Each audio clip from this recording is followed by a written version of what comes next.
भारत माता की जय। जय हिंद, जय भारत। हर हर महादेव। श्रोता बंधु, सर्वपल्ली डॉक्टर राधा कृष्णन भारतीय संस्कृति के संवाहक, प्रख्यात शिक्षाविद, महान दार्शनिक और एक अद्भुत हिंदू विचारक थे। उनके इन्हीं गुणों के कारण 1954 में भारत सरकार ने उन्हें सर्वोच्च सम्मान भारत रत्न से अलंकृत किया। जय हिंद, जय भारत। श्रोता बंधु, मैं पंडित गोपाल जी तिवारी सत्य सनातन ज्ञान संगम चैनल पर भारत के महापुरुषों का अभिनंदन करते हुए चैनल पर सभी श्रोता बंधुओं का स्वागत करता हूं। चैनल पर धार्मिक कथाओं के साथ समय समय पर महापुरुषों की कथाएं भी आती रहती हैं।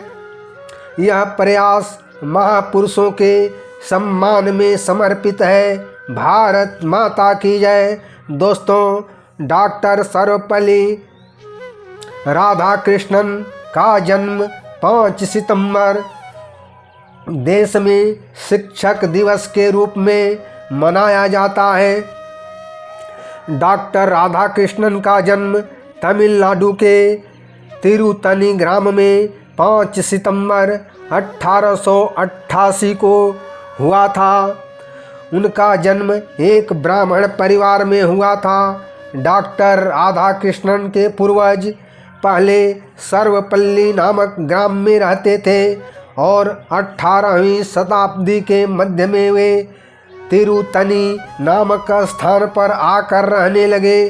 उनके पूर्वज चाहते थे कि उनके नाम के साथ उनके जन्म स्थान का नाम भी जुड़ा रहे। इसी कारण उनके पूर्वज अपने नाम के आगे सर्वपल्ली लगाने लगे। डॉक्टर राधा कृष्णन एक विद्वान ब्राह्मण की संतान थे। उनके पिता का नाम सर्वपल्ली वीरास्वामी और माता का नाम सीता अम्बा था। डॉक्टर राधा कृष्णन के पिता राजस्व विभाग में काम करते थे।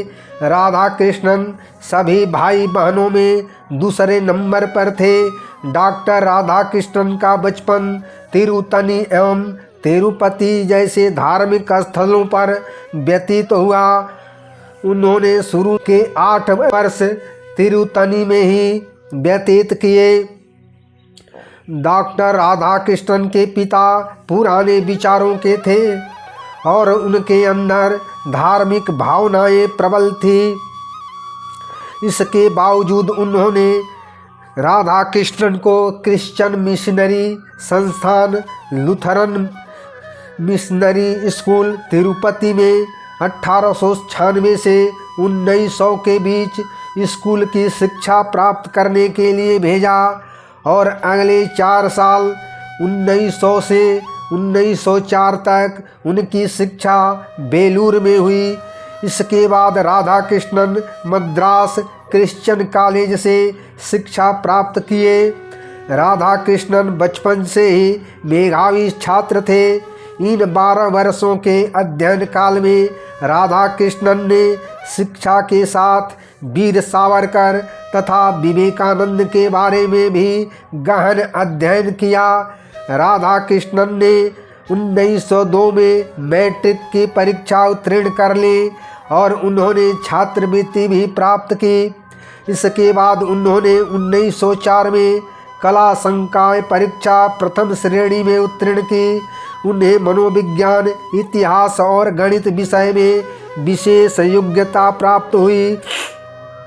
इसके अलावा क्रिश्चियन कॉलेज मद्रास ने उन्हें छात्रवृत्ति भी दी।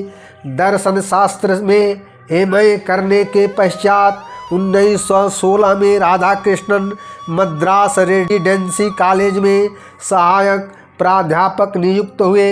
डॉक्टर राधा कृष्णन ने अपने लेखों और भाषणों के माध्यम से विश्व को भारतीय दर्शन शास्त्र से परिचित कराया। विश्व में उनके लेखों की खूब प्रशंसा की गई। राधा कृष्णन का 16 वर्ष की आयु में उनका विवाह शिवा कामू के साथ संपन्न हो गया। 1908 में राधा कृष्णन दंपति को संतान के रूप में एक पुत्री की प्राप्ति हुई। डॉक्टर राधा कृष्णन ने 1908 में कला स्नातक की डिग्री प्रथम श्रेणी में प्राप्त की और दर्शन शास्त्र में विशेष योग्यता प्राप्त की। 1908 में उन्होंने MA की उपाधि भी प्राप्त करने के लिए शोध भी लिखा। उस समय उनकी आयु मात्र 20 वर्ष की थी। उन्होंने वेदों और उपनिषदों का ज्ञान भी प्राप्त कर लिया। इसके अतिरिक्त उन्होंने हिंदी और संस्कृत भाषा का भी गहन अध्ययन किया। शिक्षा का प्रभाव उनके जीवन पर बहुत पड़ा। उस समय कुछ लोग हिंदुत्ववादी विचारों को नीची नज़रों से देखते थे और उनकी आलोचना भी करते थे।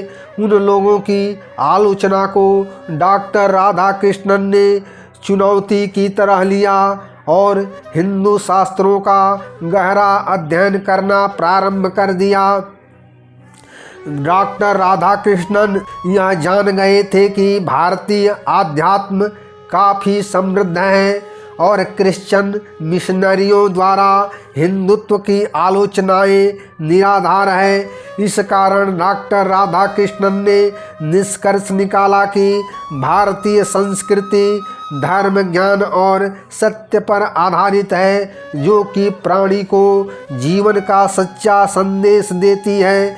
डॉक्टर राधा कृष्णन समूचे विश्व को एक विद्यालय मानते थे। उनका मानना था कि शिक्षा के द्वारा ही मानव मस्तिष्क का सदुपयोग किया जा सकता है। अतः विश्व को एक ही इकाई मानकर शिक्षा का प्रबंधन करना चाहिए। ब्रिटेन के विश्वविद्यालय में दिए गए अपने भाषण में डॉक्टर सर्वपल्ली राधाकृष्णन ने कहा था, मानव जाति की मुक्ति तभी संभव है जब संपूर्ण देशों की नीतियों का आधार पूरे विश्व में शांति की स्थापना के प्रयत्न में होना चाहिए। डॉक्टर राधा कृष्णन मनोविज्ञान की आवश्यक तत्व शीर्षक से एक पुस्तिका प्रकाशित हुई, जो कक्षा में दिए गए व्याख्यानों का संग्रह था। इस पुस्तिका के द्वारा उनकी योग्यता प्रमाणित हुई कि प्रत्येक पद की व्याख्या करने का उनके पास शब्दों का अमूल्य भंडार के साथ उनकी स्मरण शक्ति भी अत्यंत विलक्षण है। राधा कृष्णन 1931 से 1936 तक आंध्र विश्वविद्यालय के वाइस चांसलर रहे। ऑक्सफोर्ड विश्वविद्यालय में 1936 से 1952 तक प्राध्यापक रहे। कलकत्ता विश्वविद्यालय के जॉर्ज पंचम कॉलेज के प्रोफेसर के रूप में 1937 से 1941 तक उन्होंने कार्य किया। सन 1939 से 1948 तक काशी हिंदू विश्वविद्यालय के चांसलर रहे। 1953 से 1962 तक डॉक्टर राधा कृष्णन दिल्ली विश्वविद्यालय के चांसलर रहे। 1952 में सोवियत संघ से आने के बाद डॉक्टर राधा कृष्णन उपराष्ट्रपति निर्वाचित किए गए। उपराष्ट्रपति के रूप में डॉक्टर राधा कृष्णन ने राज्यसभा में अध्यक्ष का कार्यभार संभाला। भारतवर्ष के दूसरे राष्ट्रपति डॉक्टर सर्वपल्ली राधाकृष्णन के जन्मदिन 5 सितंबर को प्रतिवर्ष शिक्षक दिवस के रूप में मनाया जाता है। इस दिन समस्त देश में भारत सरकार द्वारा श्रेष्ठ शिक्षकों को पुरस्कार प्रदान किया जाता है। जब राधा कृष्णन उपराष्ट्रपति बने तब भारत के प्रथम राष्ट्रपति डॉक्टर राजेंद्र प्रसाद ने उन्हें 1954 में उनके महान दार्शनिक एवं शैक्षणिक उपलब्धियों के लिए उन्हें देश के सर्वोच्च सम्मान भारत रत्न द्वारा सम्मानित किया। जय हिंद, जय भारत। दोस्तों, भारत के दूसरे राष्ट्रपति डॉक्टर सर्वपल्ली राधाकृष्णन की उपलब्धियों को याद करते हुए लाइक करें, शेयर करें, कमेंट करें तथा चैनल को सब्सक्राइब जरूर करें। भारत माता की जय।